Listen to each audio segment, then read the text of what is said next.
Well, hello there, folks. I think all of us are having such a good time here, right? So before we start, let me introduce myself. My name is Tusa Siti from the amazing school of SMA Negeri 7 Depok, and it is a pleasure to meet all of you. So enough chit-chat and let me begin the story. Have you ever heard of planes? Well, of course you have. I mean, who hasn't, right? But have you ever wondered who were the pioneers or who were the inventors? Well, if you don't, let me enlighten you. This is the journey of the Wright brothers. So let's travel back in time to around the year 1867. This is where Wilbur and Orville Wright was born. Wilbur was born first in Millville, Indiana on April 16, 1867. Soon after, Orville was born in Dayton, Ohio on August 19, 1871. They were the two younger sons of Milton Wright and Susan Catherine Corner. In their younger years, they actually traveled a lot because their father was a bishop. And in total, they moved around 12 times before actually returning to Dayton, Ohio to live there permanently in 1884.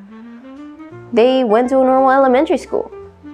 They were playing, learning, and just doing a lot of elementary kid stuff, you know?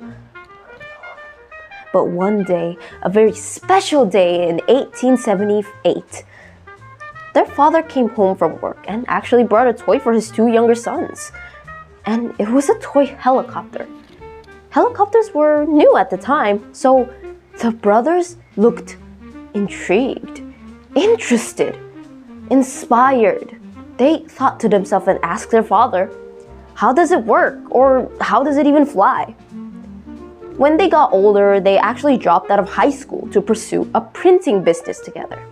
They built and designed their own printing press and actually launched a news outlet called the West Side News. But that really didn't last long, so years later, they actually opened a sales and repair shop. It was called the Wright Cycle Exchange, but now it's called the Wright Cycle Company. But that's not really what they wanted. They wanted more. They yearned higher and higher until they couldn't take it anymore. They were yearning for the sky. They thought mankind could fly. No, mankind can fly. So there it began. They started studying and looking why were so many failed experiments of human flight were failing in the first place. So they thought to themselves, we can build, we can learn. Why not just give it a try? So they also gave a letter to one of the most famous museums, which is called the Smithsonian Institution. And they wrote, my observation had me convinced that human flight is possible, and I have some pet theories on proper construction of a flying machine. So there it began. At first, they actually built a normal flying machine with no engine. It resembled more like a typical glider itself. And they designed over 200 designs, but none of them actually worked. Until one day, they saw a bird. They noticed that the tips of the bird's wings were curved. And that was the key why so many of their gliders actually failed, because their wings didn't have that curvature. So at last, they put the curvature of the bird's wings onto the wings of the flying machine. And guess what? It worked.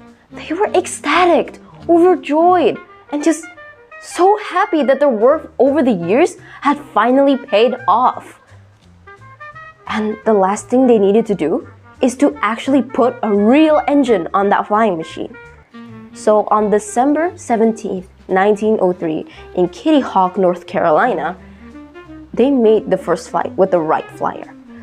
And it was incredible. It lasted 12 seconds and covered 120 feet. They also did other flights there too. The longest one nearly lasting 1 minute and covered 852 feet. It was so incredible for its time because nobody had done it before.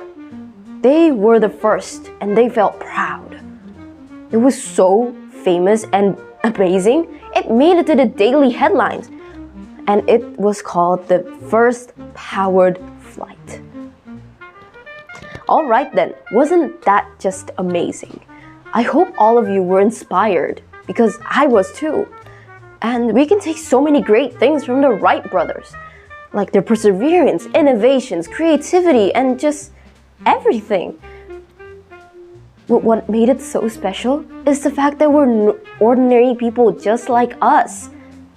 They were successful because of the things that they love. And that means you can do it too. Because they made flight much easier for us these days, you know?